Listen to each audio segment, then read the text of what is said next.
आज ना मी सोयाबीनची पनीर बनवून दाखवणार आहे. चला मग रेसिपी दाखवते.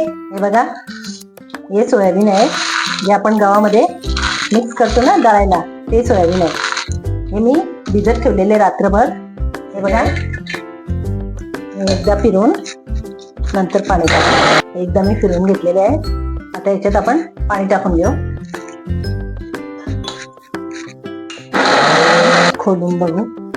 हे बघा, एकदम असा बारीक पेस्ट झालेला आहे. आपल्याला ही चाळण मी घेतली आहे, मोठ्या साईजची आहे. याच्यात चाळून नंतर आपल्याला बारके चाळणीने चाळायचे. हे बघा, त्याला चमच्याने आपण व्यवस्थित हे असं सोयाबीनचं दूध काढून घ्यायचंय आपल्याला. आणि हे पेस्ट राहिलं ना, ते परत आपल्याला मिक्सर मध्ये बारीक करायचंय पाणी टाकून. हे बघा, सोयाबीनचं असं दूध सगळं काढलेलं आहे. पण आपण जाड चाळणीने गाळलेलं आहे ना, तर आता मी बारीक चाळणीने गाळायचंय.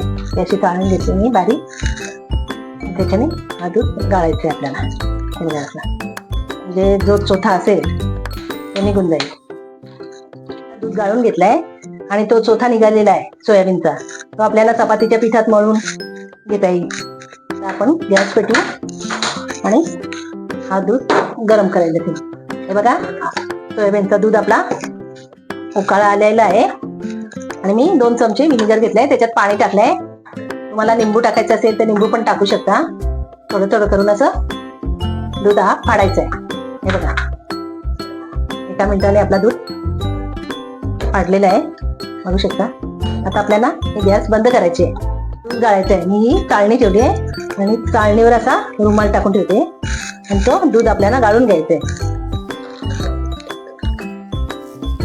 बघा, त्याच्यावर मी थोडंसं थंड पाणी टाकून ही पनीर धुवून घेतलेली आहे. आणि हे असं रुमालात आपल्याला पिळून घ्यायचे.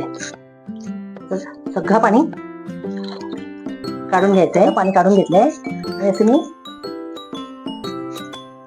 करून याच्यावर असा दाबून ठेवून, बघा, असा पाणी निघायला पाहिजे आपला पनीर मधून. दाबून दाबून सगळं पाणी काढायचं आणि याच्यावर असं काहीतरी वजनवाली वस्तू ठेवायची. हे बघा, जेणेकरून पाणी सगळं आपलं खाली निघेल. अर्धा तास झालेला आहे आपल्या पनीरला दाबत ठेवलेली. आता आपण काढून बघू कशी झाली. हे बघा, किती मस्त झालेली आहे. मस्तपैकी आपली पनीर झालेली आहे.